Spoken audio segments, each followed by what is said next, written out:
Salam alaikum, peace be upon you. Welcome back to the History of Egypt podcast, episode 172, Wise Like Thoth. Today, we step outside the main narrative of King Horemheb's reign.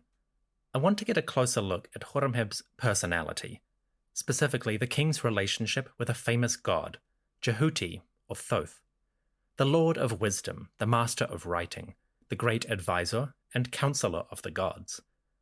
Horemheb liked Thoth. He referenced the god repeatedly in his royal and pre-royal monuments. It's an interesting phenomenon. Why did Horemheb venerate this god specifically?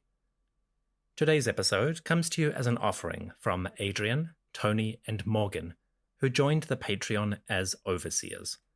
Folks, thank you so much.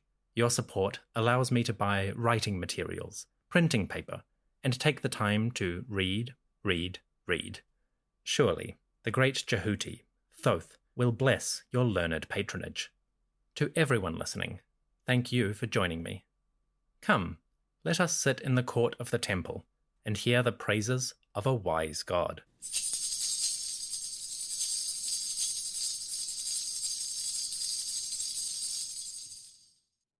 Last time, we stood by as Horemheb unveiled a significant proclamation. The Great Decree, carved on large stelae and erected in various temples, presented the king's vision for order in Egypt. That vision is complicated. We may read it positively, cynically, or somewhere in between. But one thing is clear. Publicly, King Horemheb, Djoser Keperu Ra, presented an image of discipline, stability, and obedience to the cosmic order, an order that was created, maintained, and recorded by the gods. At the end of the Great Decree, Horemheb made a curious statement. He described himself and his reign in positive terms, how he would achieve great eternal things. And he compared himself to a celestial body, the moon. The king said, quote, "Now, while I, Horemheb, am enduring of life, existing upon earth, and making the monuments of the gods, so shall I repeat births like the moon. The moon is united with life, stability, and dominion. His body has illuminated the limits of the earth, just like the disk of the sun. And his, the moon's, light is powerful, like Ra when he shows himself in the season of flood. The moon's beauty is exceedingly radiant, and his power is in the hearts of mankind." End quote. Horemheb praised the moon, the satellite body that orbits the earth and presents its shining face in the night. The king described the moon in general terms, but reading between the lines, we can guess which deity he is describing. In this context, Horemheb is probably talking about Djehuty. Djehuty, or Thoth, needs no introduction. The ibis bird, the baboon, the wise master, the counselor and advisor to Ra, Osiris, and all deities. Djehuty, Thoth, was the lord of knowledge, of writing, and of excellent planning. That is his divine role. In our world, Djehuty appeared most prominently as the moon. Djehuty, Thoth, was a lunar deity, and religious texts speak of the god crossing the sky by night, rising high when the darkness descends. 1,000 years before Horemheb, the ancient pyramid texts described Djehuty as a counterpart to Ra. Together, the moon and the sun god crossed the sky, sustaining the kings in their eternal journeys. So, Djehuty was the moon. He's not the only moon god. There is also Khonsu. But in the context of the Great Decree and Horemheb's career overall, it is quite likely the king was referring to Djehuty. It would not be the first time. Horemheb's religious pageantry was prominent. At the start of his reign, we read the king's coronation stela, a lengthy description of Horemheb's time in government leading up to his ascent. The coronation text is a great example of Horemheb's public image, specifically his associations with cosmic order and with the gods. One feature of that text, which I touched on briefly, was Horemheb's references to a specific god. In the pre-royal section of his coronation stela, Horemheb described his career as a parallel to that of Djehuty. He said, quote, "All Horemheb's plans were like the stride of the ibis bird. His utterances, or speeches, were the very model of the Lord of Heseret. He was rejoicing in Ma'at, like the beaky one." End quote. Horemheb described himself with the attributes of Thoth. He compared himself to the ibis bird, which was an avian symbol of the deity. He invoked the Lord of Heseret, which is one of Thoth's titles related to a major temple. And he described himself as similar to the beaky one, again, a reference to the ibis bird, which have prominent long beaks. In another section of that coronation stela, Djehuty appeared again. This time, the king of the gods, Amun-Ra, proclaimed Horemheb's rule on earth. And according to the hieroglyphs, Amun made a speech. Supposedly, the great god said the following, quote, "Come to my side, you gods and goddesses. Hear my words. May you give millions of said festivals and hundreds of thousands of years for my eldest son, whom I have placed upon my throne, Horemheb, the beloved of Amun. Indeed, it is Djehuty who shall hear my speech, and who shall put it in writing." End quote. Amun-Ra's proclamation was said to the great deities, and Thoth himself recorded it in writing. The proclamation, therefore, and the stela on which that writing appeared, would become immortal, eternal. Horemheb's ascent to kingship was ratified by Thoth. So from the very start of his reign, we get a sense of Horemheb using Thoth as a major symbol of his ascent to power. Having spent many years in the government of Egypt, long before he became king, Horemheb could validly compare himself to the great counselor of the gods. It probably added a great deal of legitimacy to Horemheb's claim. Having risen up from non-royal circumstances, Horemheb needed every asset he could gain. If people had concerns about their new pharaoh, perhaps Horemheb could allay them by invoking the great counselor, the administrator, the wisest of all the gods. These texts, the Great Decree and the Coronation Stela, come from Horemheb's royal career. But they are not the first references that he would make to Djehuty or Thoth. Back in the days when he was a courtier, administrator, and general bureaucrat, Horemheb invoked Djehuty frequently. Their relationship is a curious one, and it tells us a little bit about Horemheb as a person. For the rest of this episode, we are going to see how Horemheb developed an ongoing fascination, even adoration, for the moon god, the baboon or ibis, the great and wise Djehuty.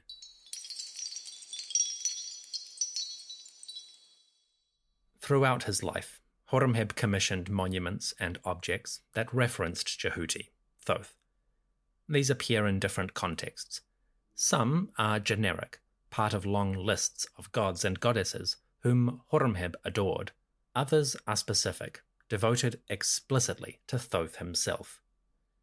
The most important and best preserved monument is a statue, an image of Horemheb in his pre-royal career, back when he was an administrator. That statue can be found in New York, in the Metropolitan Museum of Art.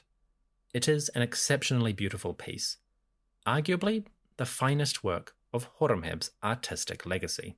The statue shows Horemheb as a scribe.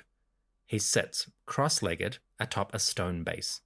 Across his lap, Horemheb holds a sheet of papyrus that is covered with hieroglyphs. In his right hand, he holds a pen or brush. On his left knee, a small shell acts as an ink pot.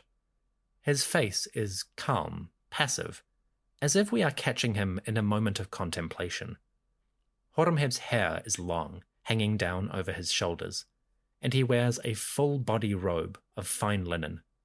The robe covers his shoulders, torso, thighs, and knees, but the linen is sheer, revealing Horemheb's belly and the folds of fat that form as he leans forward. Visually, Horemheb appears as a classic scribe, prosperous, well-fed, with plenty of time for sitting and contemplating. The The statue has two texts, two sets of inscriptions that identify its purpose. The first text appears on the base, the square stone block that supports Horemheb himself. Along the surface of this block, lines of hieroglyphs identify the statue as Horemheb, and they give a sense of its purpose. The texts inform us how Horemheb respects and honors the gods, and how he lives on earth as a proper, honest person.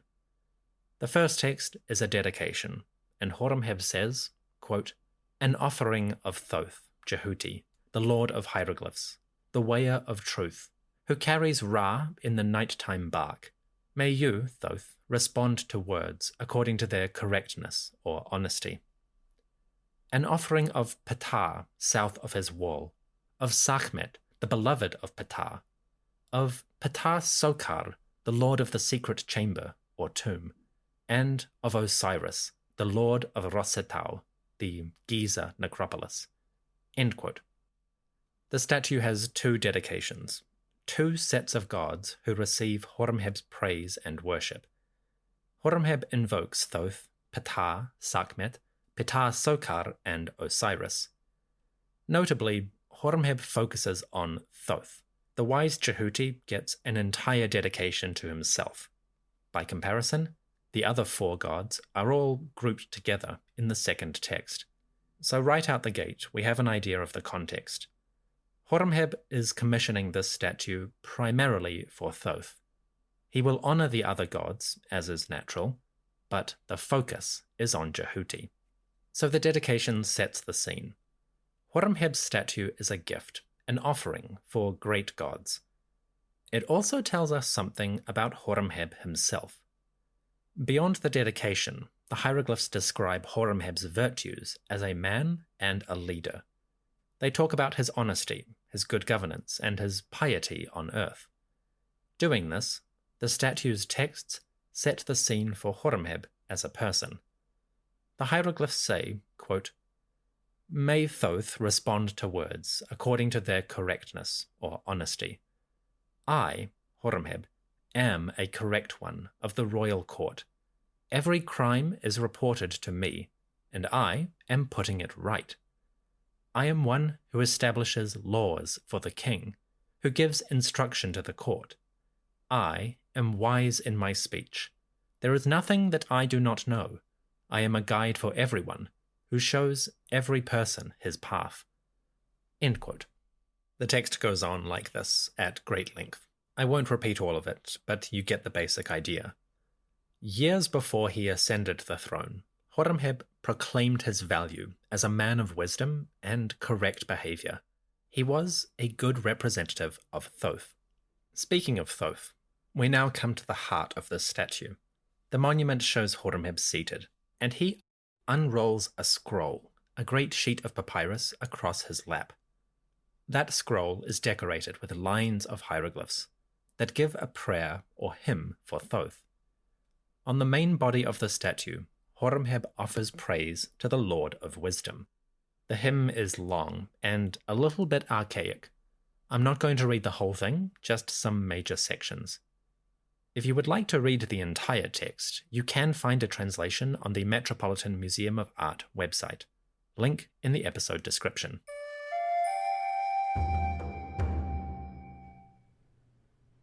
A statue of Horemheb dedicated to Djehuty, or Thoth, to Ptah, to Sekhmet, to Ptah Sokar, and Osiris. A hymn of praise on the papyrus scroll. Words from Horemheb to the great god Thoth. Horemheb says the following, quote, "Adoring Thoth, the son of Ra, the moon, beautiful of processions, great of appearances, one who enlightens the gods.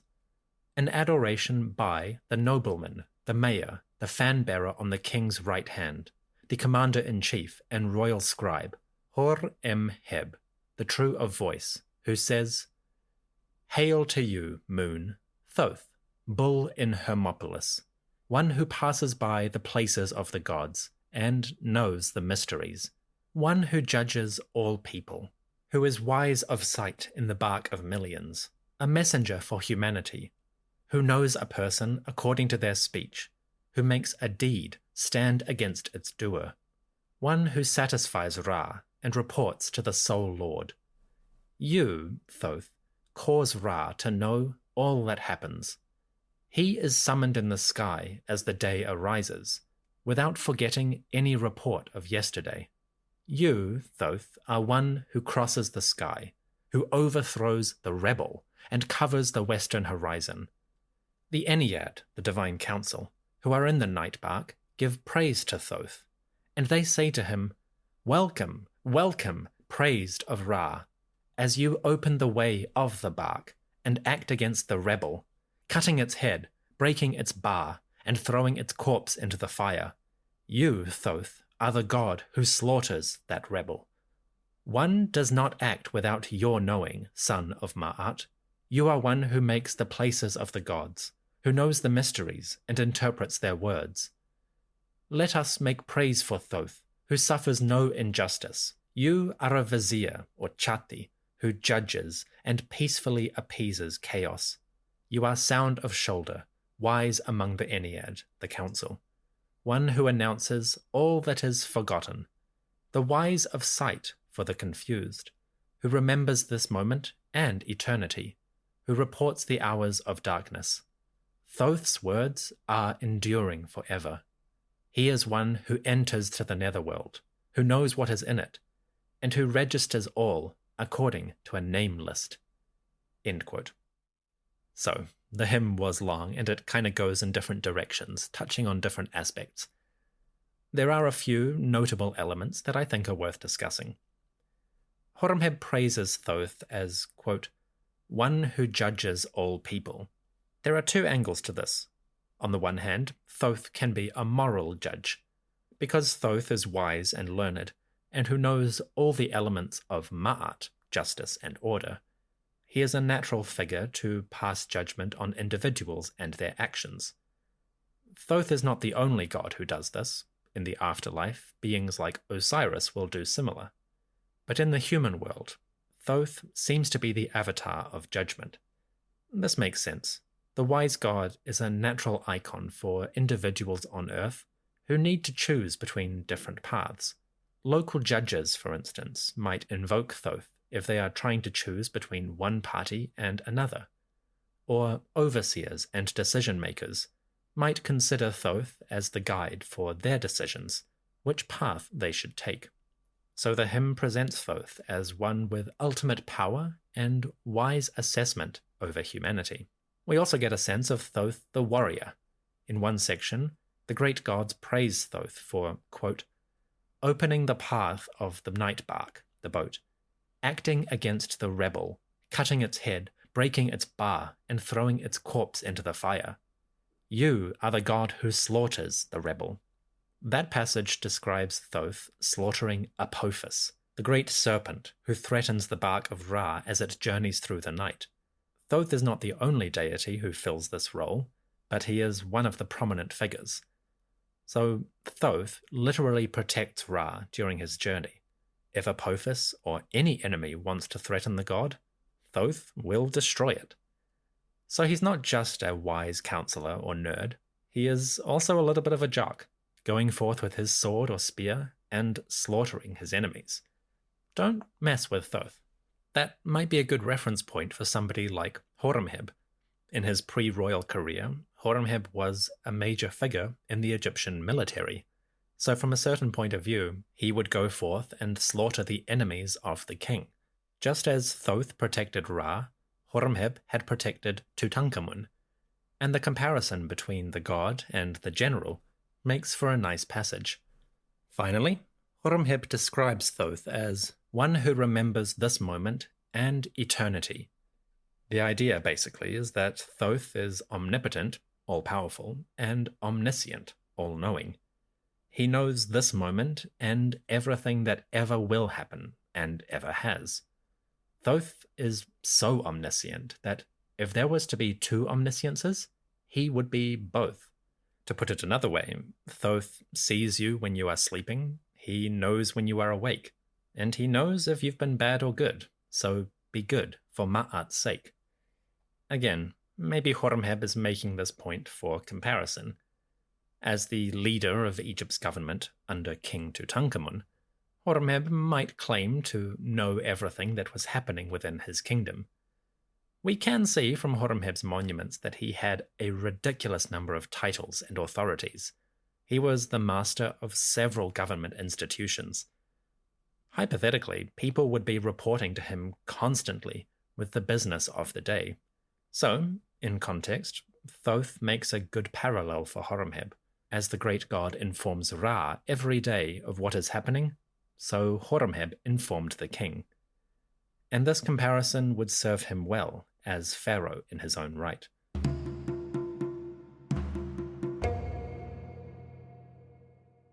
Horemheb's hymn to Thoth is a beautiful text. On the one hand, it evokes many interesting aspects of the great god, and it gives us points of comparison with Horemheb himself. From these texts, we can get a sense of how Horemheb imagined his own role within Egyptian society. Maybe we can get a sense of his personality too. On the one hand, he may have been a genuine believer in these concepts, seeing himself as one doing God's work on earth. On the other, he might have been extraordinarily egotistical, comparing himself, even as a non-royal individual, to one of the greatest and wisest of gods. We can only guess which one of these is closer to the truth. Chances are there's a little bit of both, but this hymn to the wisest of gods does give insights into Horemheb's ideals, the things he valued in his pre-royal career. And from the monuments that I referenced earlier, we can see how those ideas carried on. At least in public, Horemheb followed the ideas of Thoth and used them as a major aspect of his image. Those may reflect some aspects of his genuine personality. That brings us to the end of the hymn, but there are a couple more aspects of this statue I'd like to touch upon.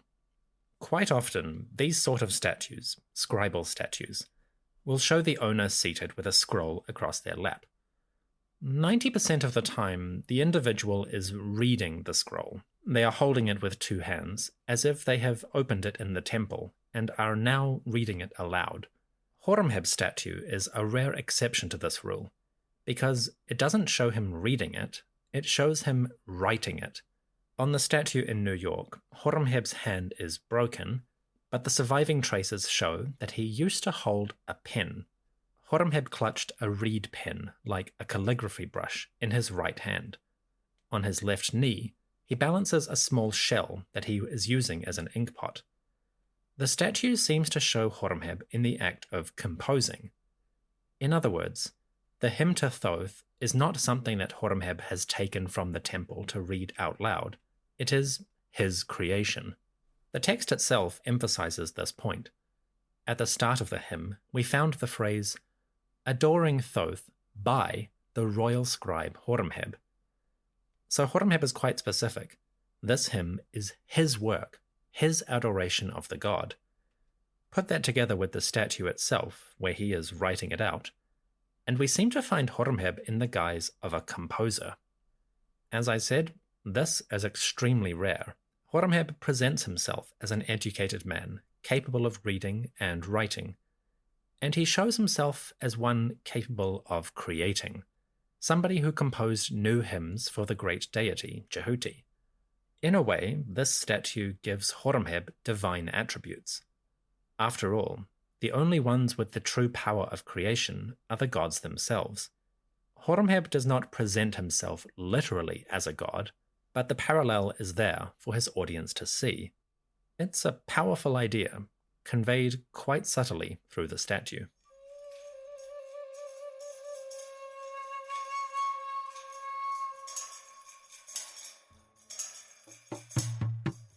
So, Horemheb liked Thoth, Djehuty. He invoked the deity repeatedly in his royal and pre-royal monuments. Sometimes his praise was personal, honoring the guidance and power of the god. Other times, Horemheb focused on Thoth's role within the divine cosmos, the great and wise counselor, the moon, the protector of Ra. Horemheb acknowledged and invoked Thoth in many different aspects. And the ways that he worshipped this god do give us some ideas about Horemheb's personality and his relationship with this powerful deity.